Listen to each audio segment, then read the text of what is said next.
सभी भाइयों को नमस्कार। मेरा नाम खेम बिहारी वशिष्ठा। Phone number 921 338 73। बहुत ही महत्वपूर्ण जन्मपत्री है जो आजकल के उसमें सबसे ज़्यादा जन्मपत्री हमारे पास जो आती हैं दिक्कत की, वो शादी की आती है। लड़का हो या लड़की हो, शादी में बहुत ज़्यादा परेशानियाँ। कारण क्या है? कैरियर। पढ़ते रहते 30 से ऊपर जो उम्र आने लगती है, वो बुढ़ापा सब नज़र आने लगता है।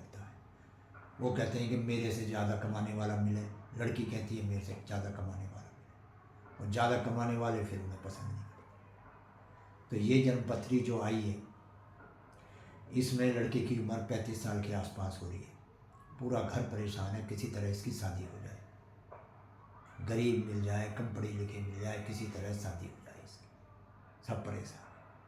और लड़का है कि वो अपने नशा में घूम रहा है, उसे कुछ पता ही नहीं। वो लड़कियों को रिजेक्ट कर देता। पहले तो आती बहुत कम है, कोई आती है तो उसे रिजेक्ट कर देता। अब घर वाले बहुत परेशान, क्या करें जी। सब चीज़ है उसके पास, अपना मकान, अपनी सब चीज़ हर तरह की है, पर क्या करें। कारण क्या है?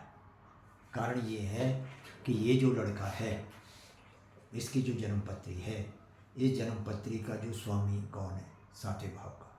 सातवें भाव का स्वामी मंगल है। मंगल नवांश में नीच का पड़ा है, तो मंगल तो नीचता करेगा ही करेगा।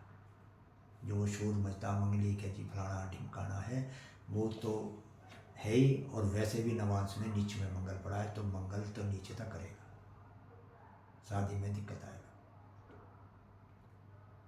अब शुक्र है। शुक्र कौन है? सातवें भाव का कारक है। जब सातवें भाव का कारक है शुक्र, तो शुक्र और मंगल इकट्ठे हैं, ये सारा फल देते हैं, मगर शादी में दिक्कत लाते हैं। चरित्रहीन बना देते हैं व्यक्ति को। जब व्यक्ति चरित्रहीन होगा तो उसे फिर ज़रूरत ही नहीं है शादी की।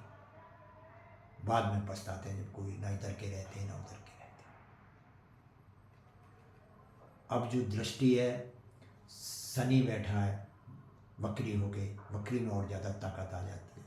वो लगन को भी देख रहा है और वो सातवें भाव को भी देख रहा है, और वो लग्नेश को भी देख रहा शुक्र को, और सप्तमेश को भी देख रहा मंगल को। तो पूरी तरह से शनि की पूरी पावर है, और शनि है बिल्कुल मंदा ग्रह, मंदा मंदा चलता है, इसलिए शादी पे ब्रेक लगा देता है बिल्कुल। जिसके जन्मपत्री में शनि का चक्कर है, वहाँ शादी लेट होनी है। अब रह गई इसकी बुद्धि। बुद्धि इसकी काम करनी थी।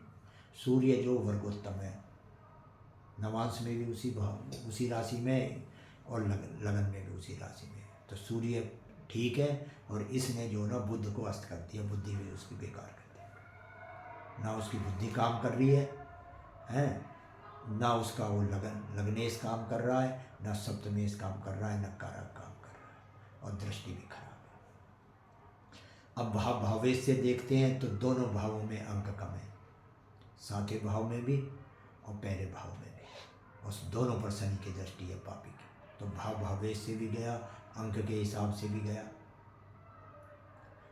ठीक है, नवांश के हिसाब से भी देख लिया, और चारों तरफ से ये जो है ना परेशान हुआ पड़ा। तो हमने इसको उपाय बता दिए।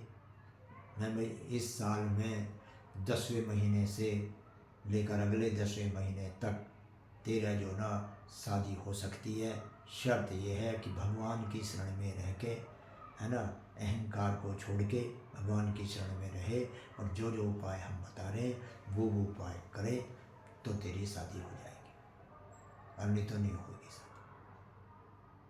अभी योग बन रहे हैं, आगे इसके योग भी नहीं बनेंगे।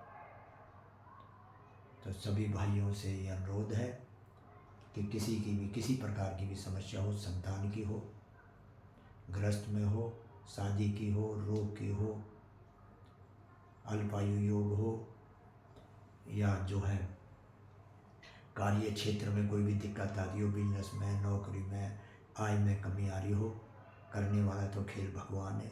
हम तो जो ऋषि मुनियों ने, भगवान ने जो ऋषि मुनियों को जो प्रसाद दिया है, उसी के हिसाब से ही उपाय बताते हैं, उसी के हिसाब से ही देखते हैं। हमारा इसमें कोई रोल नहीं है, जो करने वाला है वो भगवान है। तो सभी भाइयों को नमस्कार। हमारे चैनल को लाइक कर देना, सब्सक्राइब कर देना। कहीं कोई भी दिक्कत हो तो कमेंट्स कर देना, कि जिससे एक से एक बढ़िया चीज़ें आती रहें। और ये ना सोचें कि शादी में यही दिक्कतें होती हैं। भाई स्वामी हर बार एक कारक ही तो रह जाएगा। स्वामी बदल जाते हैं, दृष्टियाँ बदल जाती हैं, और नवांश बदल जाते हैं, ठीक है ना, भाग भावित बदल जाते हैं, बहुत चीज़ें हैं जो चीज़ें बदल जाती हैं। तो इसलिए हर जन्म पत्री का खेल अलग अलग है, चाहे वो किसी भी पॉइंट की चल रही है। तो सभी से अनुरोध है कि इतना जितना पैसे के पीछे भाग रहे हो, ज्योतिषियों के भी पीछे भागो, जिससे तुम्हारा भाग्य सुधर जाए। जो कुछ भी कमी है भाग्य में वो अपने ठीक हो जाए। सभी भाइयों को नमस्कार।